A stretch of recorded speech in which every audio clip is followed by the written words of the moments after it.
불순종은 무조건 나에게 손해다. 신명기 28장 1절에서 15절 말씀으로 오늘도 하나님을 경험하기 원합니다. 불순종에 대해서 유명한 신학자 칼바르트가 이렇게 얘기했습니다. 하나님은 인간이 자기 자신을 떠나 살도록 창조하시지 않으셨다. 하나님을 떠나는 길은 곧 파멸의 길이다. 그렇습니다. 불순종은 단순한 규칙을 위반하는 그런 게 아니에요. 바로 인간이 존재하는 그 존재의 근원을 떠난다는 행위입니다. 그 결과가 어떻습니까? 반드시 필연적으로 파괴와 저주가 주어진다는 거죠. C.S. 루이스도 순전한 기독교에서 이런 동일한 얘기를 했어요. 하나님이 없는 삶은 어둠 속에서 햇빛을 거부하는 것과 같다. 처음에는 뭔가 자유로워 보일지 몰라도 결국에는 추위와 어둠만 남는다. 즉 불순종은 단기적으로는 뭔가 이익을 내가 보는 것 같아도 결국 더 큰 손해가 돌아오게 된다는 겁니다. 반면 순종에 대해서 어거스틴은 이런 말을 했습니다. 사랑하라. 그리고 너가 원하는 대로 해라. 이건 단순히 자유에 대한 얘기가 아니에요. 하나님과의 사랑 안에 있을 때 우리의 모든 행위가 순종으로 자연스럽게 흘러간다는 의미예요. 즉 하나님과 사랑은 곧 순종의 뿌리라는 겁니다. 신학자 칼빈도 기독교 강요에서 강조했어요. 순종은 신자의 믿음의 열매다. 믿음과 순종은 분리할 수 없고 믿음이 뿌리라고 한다면 순종은 그 열매다. 이렇게 표현했습니다. 따라서 성경이 말하는 이 복은 단순히 물질에 국한되어 있지 않아요. 바로 하나님과의 올바른 관계에서 오는 전인적 축복이라고 말씀하십니다. C.S. 루이스가 이 부분에 대해서 동의했죠. 바로 순종은 하나님이 우리에게 억지로 시키는 것이 아니다. 우리가 본래 만들어진 방식에 맞는 삶을 이야기한다. 즉 순종은 인생의 설계도를 따라 살아가는 것이며 그 결과는 당연히 복된 삶이 기다리고 있는 것이다. 사랑하는 여러분, 여러분 삶에 여러분의 인생을 돌아볼 때 매 순간이 선택의 순간이에요. 그 수많은 선택들 어떻게 하고 있습니까? 그 모든 선택 가운데 가장 중요한 선택이 무엇이라고 생각합니까? 우리가 순종을 시작하는 그 출발점에 서 있다면 여기서 우리가 가장 큰 선택이 무엇인지 명확해져 있어야 돼요. 그것이 바로 하나님 말씀 앞에 순종할 것이냐, 불순종할 것이냐, 이 문제가 먼저 내게 시작돼야 된다는 겁니다. 따라서 오늘 우리 신명기 28장의 배경을 보면서 좀 더 우리가 순종과 불순종을 대비하면서 그렇구나. 순종이 좋은 건 맞는데 우리가 먼저 각인해야 될 불순종은 무조건 나에게 손해다라는 것을 더 명확하게 뚜렷하게 갖기를 원합니다. 1장에서 14절은 바로 순종하는 자의 복입니다. 그리고 15절 이후로는 바로 불순종하는 자의 저주로 이어져 있어요. 하나님은 이스라엘 백성에게 선택의 여지를 주셨어요. 그러나 그 선택에는 분명한 결과가 나뉘어져 있다고 말씀하시는 겁니다. 오늘 본문 신명기 28장은 이스라엘 백성들이 가나안 땅에 들어가기 전에 하나님께서 모세를 통해서 다시 한번 그들에게 순종이 얼마나 복된 것인지를 확인해 주는 그 언약의 핵심을 한번 점검하는 그런 시간이기도 한 겁니다. 너희가 여호와의 말씀을 듣고 지키면 순종하면 모든 복이 임한다. 그러나 불순종하면 모든 저주가 임한다. 그 의미죠. 즉 순종은 하나님과의 관계 속에서 생명과 번성과 평안을 가져다 준다는 의미예요. 그러나 불순종은 단순한 어떤 규율을 위반하는 것이 아니라 하나님과의 언약을 깨트리는 것이다. 그의 결과는 삶의 전반적인 파괴와 어려움, 불편함들이, 불안함들이 놓여져 있다는 거죠. C.S. 루이스는 순전한 기독교에서 또한 이렇게 얘기합니다. 우리가 하나님과 분리된 상태에서 행복을 추구하는 것은 마치 물고기가 물을 떠나면서도 나는 행복해질 수 있을 거라고 주장하는 것과 같다. 즉 하나님께 순종하지 않고는 결코 행복을 얻을 수 없다라는 의미죠. 사랑하는 여러분, 이 말씀이 오늘 핵심 주제입니다. 바로 불순종은 무조건 나에게 손해가 된다는 거예요. 신명기 28장 15절. 그러나 내가 오늘 여러분에게 주는 여호와의 모든 명령과 규례를 부지런히 지키지 않고 하나님 여호와께 복종하지 않으면 이 모든 저주가 여러분에게 찾아올 것이요. 아멘. 이게 성경의 순서를 보면 우리가 순종에 대한 걸 먼저 돼 있죠, 내용이. 그러나 우리가 좀 더 긴장감을 갖기 위해서 불순종을 먼저 드러내서 순종해야 될 이유를 찾는 것도 방법일 수 있습니다. 순종하지 아니하면 모든 저주가 임한다.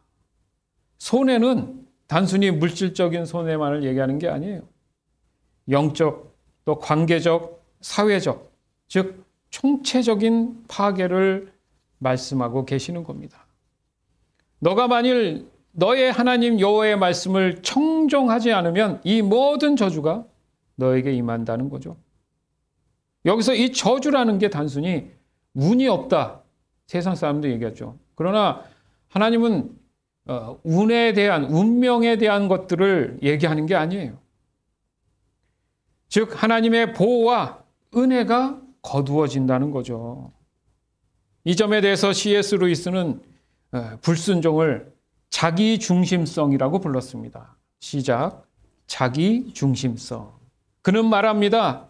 우리가 자기 뜻을 하나님보다 앞세우는 순간 우리는 스스로에게 가장 큰 손해를 입힌다. 이렇게 얘기했어요.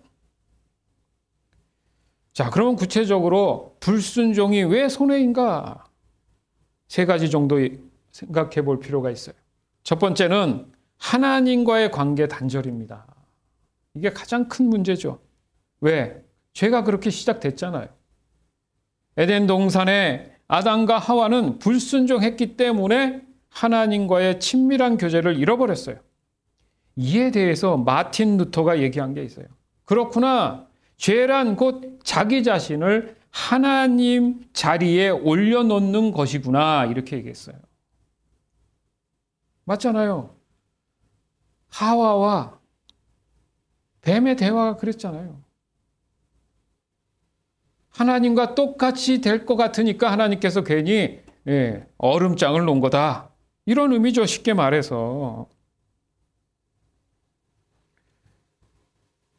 마치 신호를 무시하는 그 운전자가 자신이 다른 사람과 다르게 사고가 나지 않는다는 착각을 한 것과 같다는 거예요, 여러분.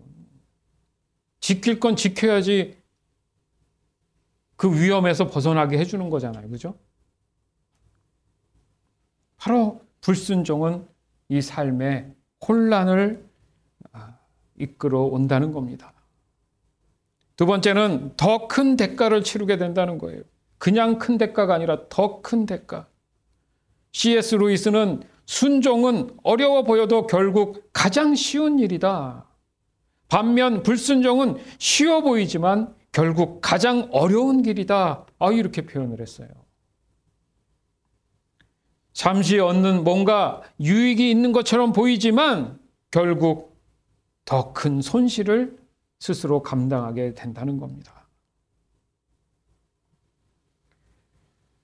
바로 불순종의 이 실제적 결과, 그것은 바로 네 가지로 볼 수 있는데, 첫 번째가 영적 손해예요. 무슨 말이냐? 마음이 늘 불안해. 그러니까 평강이 없어. 그 평강을 잃어버린 거예요. 마음의 평안함을 잃어버렸다는 얘기죠.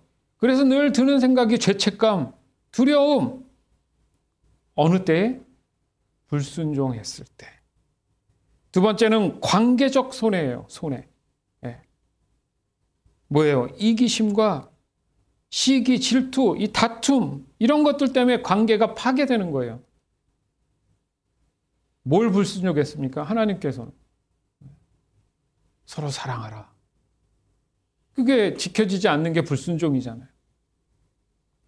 세 번째는 사회적 손해예요. 여러분 요즘 보세요. 그 네팔도 지금 난리가 났더만. 네팔이란 나라도. 예? 예. 젊은 사람들한테 그 소셜 미디어 하지 말라고 그거 다 차단했더니 난리가 난 거야. 들고 일어나가지고요. 거기 있는 그 장관들이나 이런 사람들 다 끌어내가지고 옷 다 벗겨가지고 강물에 던져버리고. 예, 여러분 동영상 나중에 한번 보세요. 이 정부에 대한 불만이 너무 심했던 거야. 그 사람들도 부정부패가 많았어 보니까. 자기네들은 떵떵거리고 사는데, 예, 여러분 알고 있는 이미지 있죠. 네팔이란 나라 이미지. 배고프고 굶주린 사람들도 많았는데. 그 사회적 불안함 속에서 어떻게 됩니까? 이 공동체가 무너져 내리는 거와 같다는 거예요.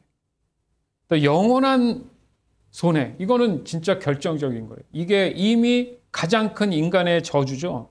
하나님과의 단절에서 오는 영원한 심판이 뭡니까? 사망이죠. 지옥불에 떨어져서 지옥에서 영원히 산다는 거. 아까도 말씀드렸지만 그렇잖아요. 신호 위반은 내가 좀 편하자고 내 이익을 따라서 이렇게 하면 되겠지 한 잠깐의 판단, 선택이었는데 그게 불의의 사고가 될 수도 있잖아요. 여러분, 법규는 지켜야 내가 당당한 거잖아요. 맞죠? 그렇듯이 하나님 말씀을 지켜낸다는 의미 또한 동일한 겁니다. 왜?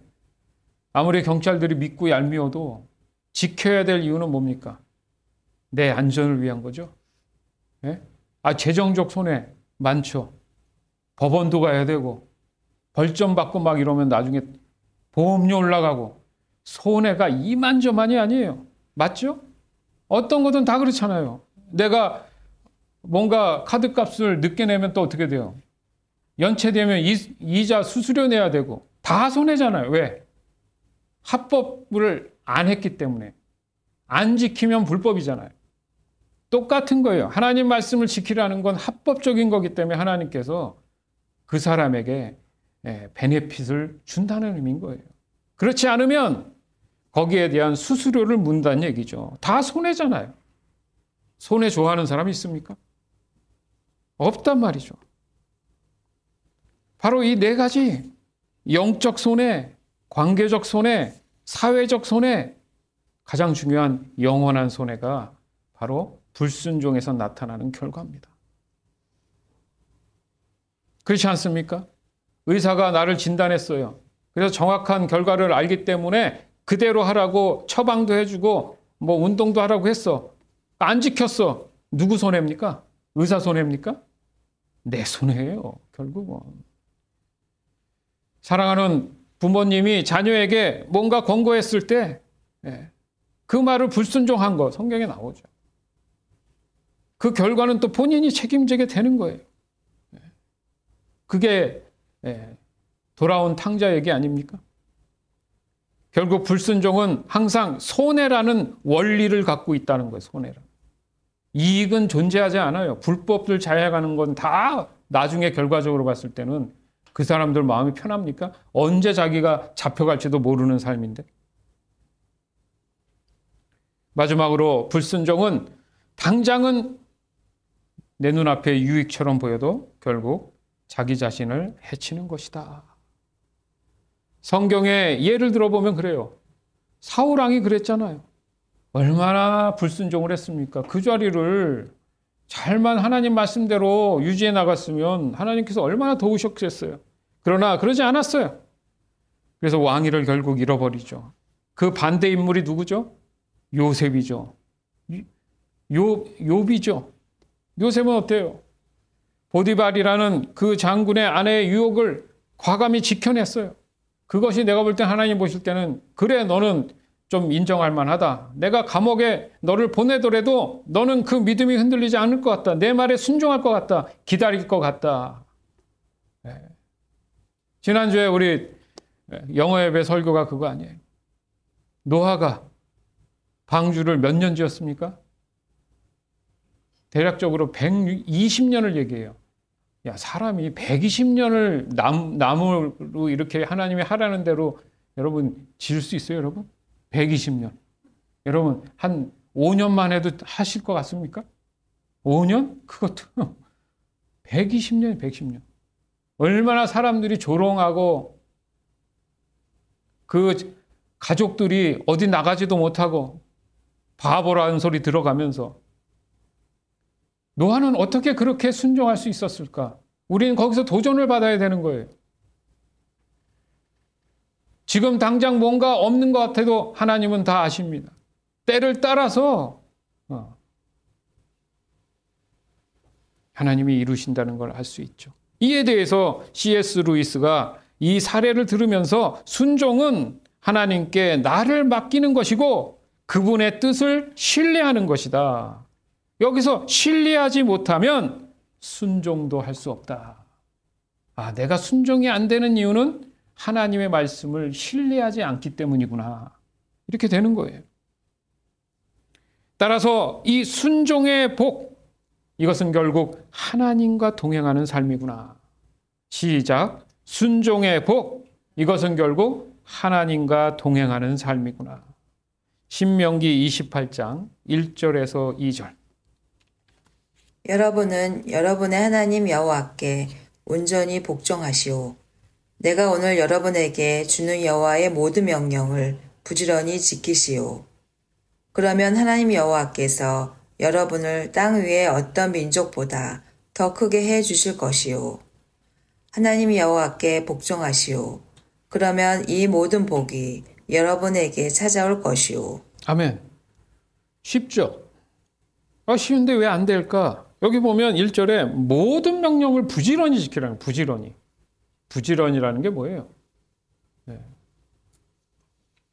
할 수도 있고 안 할 수도 있고가 아니죠. 열심히 최선을 다해서 지키라는 거예요. 그럼 모든 명령은 어디 있습니까? 여러분이 지금 펼쳐놓은 성경의 말씀이에요. 그 말씀을 모든 것을 다 지켜내라는 겁니다. 즉 순종의 조건과 축복의 약속이 맞물려 있다는 거예요. 너가 여호와의 말씀을 상가듣고 지키면 모든 복이 임한다.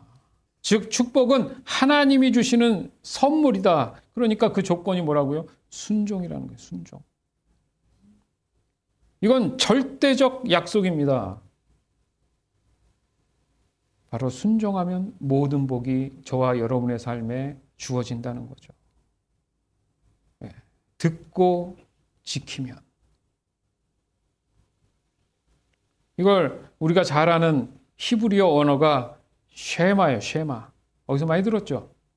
그냥 이 듣는다는 의미가 아니라 이 쉐마는 마음에 새기고 그대로 행한다는 의미입니다. 이 오베이, 이 쉐마.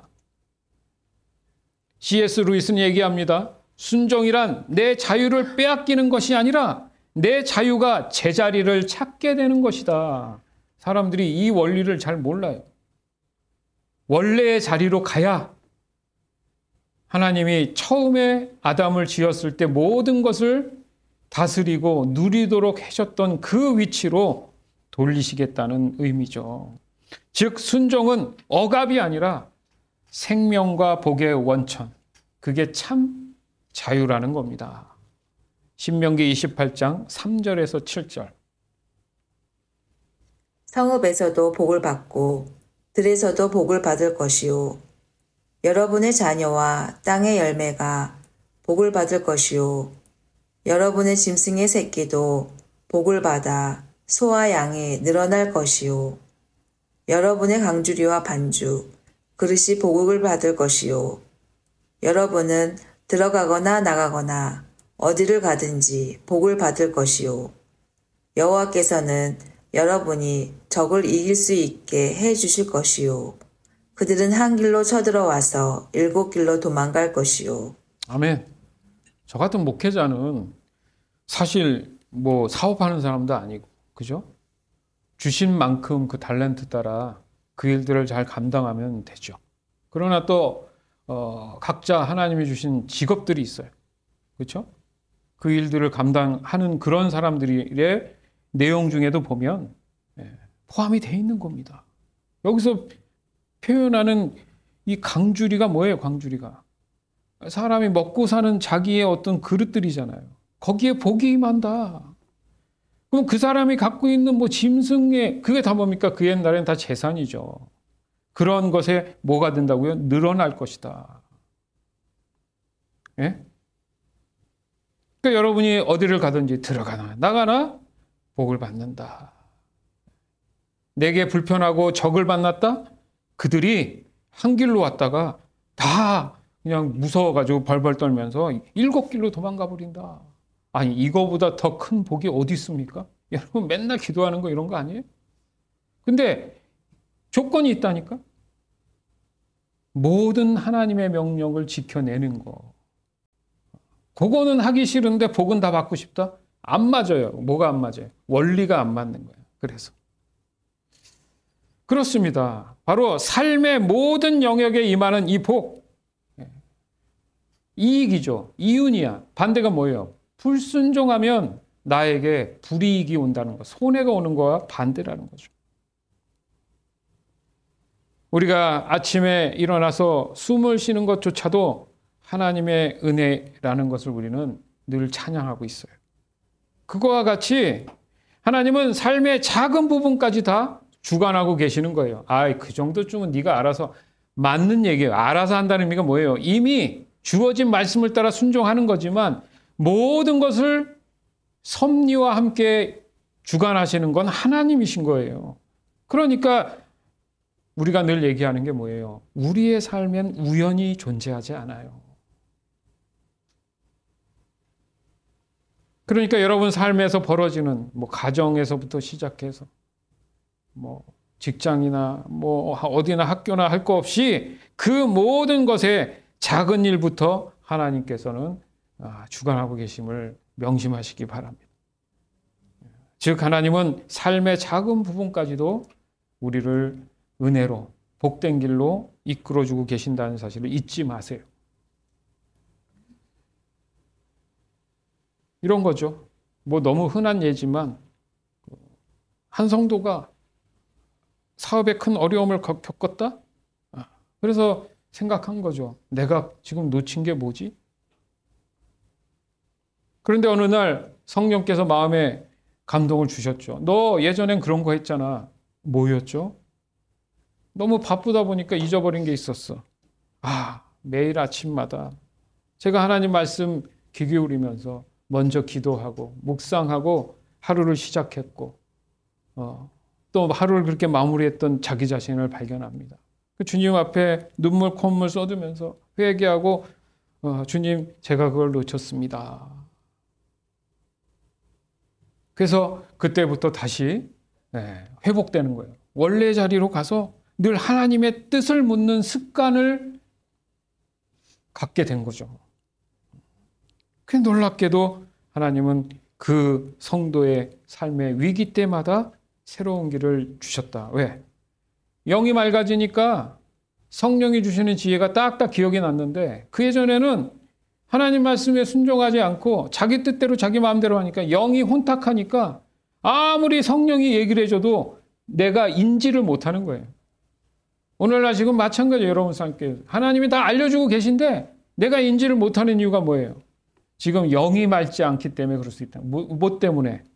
그 맑게 하는 제일 중요한 요소가 바로 하나님 말씀이죠. 그래서 말씀을 지키라는 의미가 뭐예요? 꼬박꼬박 그 영양제를 잘 먹으라는 얘기잖아요.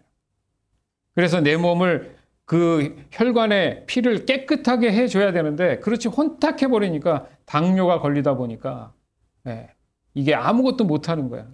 뿌해가지고 느껴지지 못하니까 그냥 급해져가지고 자기가 어설픈 방법을 하다 보니까 늘 마음에 자유함이 없다는 얘기가 된다는 거죠. 즉, 이 순종은 단순히 어떤 규칙을 지키는 게 아니라 저와 여러분은 삶의 전 영역에서 하나님의 다스림이 있음을 우리가 깨달아야 되는 거예요.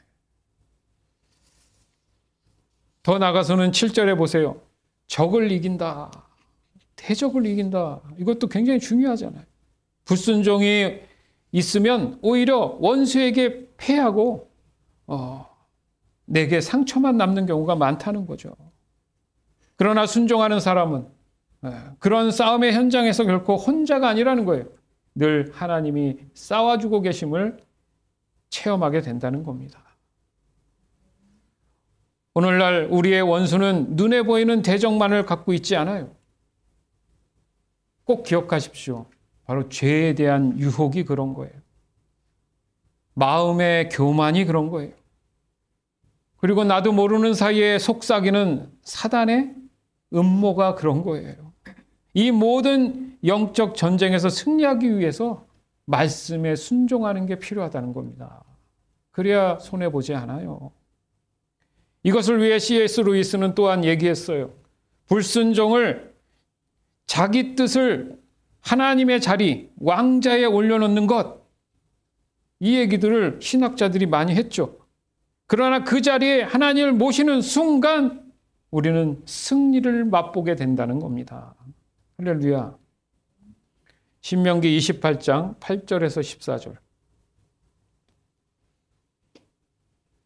하나님 여호와께서 여러분에게 복을 주셔서 창고가 가득 차게 해 주실 것이고 여러분이 하는 모든 일과 너희 하나님 여호와께서 여러분에게 주신 모든 땅에 복을 주실 것이요 여러분이 하나님 여호와의 명령을 지키고 여호와께서 원하시는 대로 산다면 여호와께서는 여러분에게 약속하신 대로 여러분을 여호와의 거룩한 백성으로 삼으실 것이요. 그러면 여러분이 하나님의 백성이라고 불리는 것만으로도 땅 위의 모든 사람이 여러분을 두려워하게 될 것이요. 여호와께서 여러분에게 주시겠다고 여러분의 조상에게 약속하신 땅에서 여러분을 부자로 만드실 것이요. 여러분은 자녀가 많아질 것이요. 여러분의 짐승이 새끼를 많이 낳을 것이며 땅도 열매를 많이 맺을 것이요. 여호와께서 여러분을 위하여 아름다운 하늘의 창고를 여실 것이요. 하늘은 알맞은 때에 비를 내릴 것이고 여호와께서는 여러분이 하는 모든 일에 복을 주실 것이요. 여러분이 다른 나라에게 빌려주는 일은 있어도 빌리는 일은 없을 것이요. 내가 오늘 여러분에게 선포하는 하나님 여호와의 명령을 부지런히 지키면 여호와께서는 여러분을 꼬리가 아니라 머리가 되게 하실 것이요. 여러분은 바닥이 아니라 꼭대기에 있게 될 것이요. 내가 오늘 여러분에게 명령하는 말씀을 오른쪽으로나 왼쪽으로 치우쳐 여기지 마시오. 내가 명령한 대로만 하시오. 다른 신들을 따르거나 섬기지 마시오. 아멘. 마지막 말이 중요한 거예요, 여러분. 사람들이 왜 순종하지 않냐면 다른 신들을 따르거나 섬기기 때문이라는 거예요. 하나님보다 다른 것에 순종해 나가기 때문에 그게 지금 문제라는 거죠. 그러나 9절에 보니까 여호와의 명령을 지키고 여호와께서 원하시는 대로 살면 여호와께서 약속하신 대로 그 복을 주시는데 여기 보면 11절에 아주 대놓고 말씀하시죠. 부자로 만든다. 그 당시에 지금은 자녀 숫자가 많지 않지만은 그 당시에는 자녀 수가 많은 게 부자였으니까. 또 짐승의 새끼, 왜냐하면 짐승이 많은 목축을 하고 막 이래야 되니까 그 당시지만, 지금은 다른 형태지만 하나님께서 삶에 있어서 필요를 채워주신다는 거잖아요. 하늘의 창고를 열어주셔서 필요에 따라 비도 내려주시고. 한국은 지금 강원도가 가뭄이 너무 들어가지고, 그죠? 하루에 수도를 뭐 잠깐 틀었다가 켜고 막 이랬었어요. 근데 어제, 그저께 단비가 내렸습니다. 와. 그래가지고 댐에 물이 차가지고 사람들이 너무 좋아하는 거야. 아, 이게 오늘 이 말씀을 준비하는데 딱 이해가 되더라고요. 사람들이 불가항력적인 거예요. 왜냐하면 지난달만 해도 한국에 비가 너무 많이 와가지고 홍수가 나가지고 사람 많이 죽었죠. 예? 막 무너지고. 근데 또 비가 안 와도 문제고. 그러니까 비도 때가 있어요. 예? 그렇듯이 믿는 우리 자녀들이 하나님 말씀에 순종한다는 의미가 얼마나 유익이고 이익인지 몰라요. 반대로 불순종하면 무조건 나한테는 뭐든 손해구나. 이걸 우리가 다시 한번 돌아볼 필요가 있습니다. 즉 풍요라는 게 뭡니까? 머리가 되고 꼬리가 되지 않는다는 거예요. 그러나 불순종은 결국 빈곤과 수치와 열등감에 갇혀버린다는 거예요. 해도 안 되는 거야. 즉 무슨 말입니까? 가정에서 믿음의 리더가 되는 것, 교회에서 본이 되는 성도가 되는 것, 세상 속에서 빛과 소금으로 살아가는 것, 이 모든 것이 순종하는 자세를 가진 그런 사람들의 복된 모습이라는 거죠. 즉 행할 수 있는 나, 행하고 있는 나를 발견하는 게 중요한 거예요. 행할 수 있는 나, 행하고 있는 나. 우리가 알고 있는 초대교회, 교회라는 개념이 시작된 그 당시에는 보면 많은 성도들이 뭐 정치적인 힘도 없었어요. 물질적인 권력도 없었어요. 그러나 그들은 그저 그냥 성령에 의해서 순종했어요. 하나님을 더 사모 사랑하는 일에 최선을 다했어요. 부지런히 그 신앙과 믿음을 지켜냈어요. 그랬더니 결국 로마가 교황청이 생겨버리는 어마어마한 일이 생기죠. 여러분 상식적으로 생각해 보세요. 로마의 핍박과 그 어려움 속에 살았던 이스라엘이 도리어 그 믿음으로 하나님 앞에 몸부림쳤던 그런 사람들 때문에 로마가 카톨릭의 성지가 되지 않습니까? 어마어마한 일인 거예요. 이게 보통 일이 아니죠, 사실은. 그렇습니다. 순종이 이렇게 큰 파워를 갖고 있는 거예요. 그러면 우리는 어떻게 이것에 대해서 영향을 더 구체적으로 받을 수 있는가? 그렇기 때문에 예수님이 이 땅 가운데 오신 겁니다. 순종의 아이콘이 누구예요? 예수님이시죠. 순종의 아이콘. 즉 예수님의 이 순종을 우리는 본받을 필요가 있죠. 빌립보서 2장 8절에 보면 그래요. 예수님에 대해서 어떻게 얘기합니까? 죽기까지 복종하셨으니, 순종이라는 것은 죽음의 목숨을 걸고 하는 거구나. 곧 십자가에 죽기까지 그렇게 복종하셨고 순종했습니다. 우리는 이 완전한 순종을 할 수는 없지만 바로 예수님은 이 완전한 순종을 통해 우리의 불순종함, 그 죄를 덮어주신 거예요. 더 이상 뭘 더 잘해줄 수가 어디 있습니까? 이 정도만 해도 너무 감사한 거예요. 그냥 우리는 이제 이 말씀대로 살기만 하면 되는 정말 소중한 그 은혜의 기회를 얻은 거예요. 이에 대해서도 C.S. 루이스가 또 얘기했어요. 예수님의 순종은 단순한 본보기가 아니라 우리의 불순종을 회복시키는 구원의 능력이다. 아멘? 곧 예수 그리스도는 다시 말씀드리지만 순종의 아이콘이 되는 겁니다. 따라서 성령 안에서의 이 순종이 가능한 그런 상태가 된다는 거죠. 바로 성령께서 우리를 새롭게 하실 때 바로 이 순종은 더 이상 무거운 짐이 아니라는 거예요. 순종은 억지로 하는 것이 아니라 하나님을 사랑하기 때문에 기쁨으로 행하게 되는 삶을 얘기합니다. 그것이 바로 하나님을 신뢰하는 삶이 된다는 거죠. 이런 사람들은 매 순간 성령을 전적으로 의지하죠. 그래서 그 성령의 충만함을 따라서 지혜를 얻기 때문에 무엇을 선택하든 하나님이 복된 길로 인도해 주신다는 거죠. 오늘 신명기 28장은 사실 우리를 복음으로 인도해 주십니다. 왜냐하면 우리는 완전한 순종을 할 수 없는 그런 불완전한 존재로 지금 우리가 살아가고 있기 때문이에요. 이에 대해서 사도 바울은 로마서 5장 19절에 이렇게 얘기하죠. 한 사람의 순종하지 않으함 때문에 많은 사람이 죄인이 된 것 같이 한 사람의 순종함으로 인해서 많은 사람이 의인이 됐다. 첫 번째 사람이 아담이지만 두 번째 아담이라고 표현했던 이 나중에 순종한 한 사람이 바로 예수 그리스도인 거예요.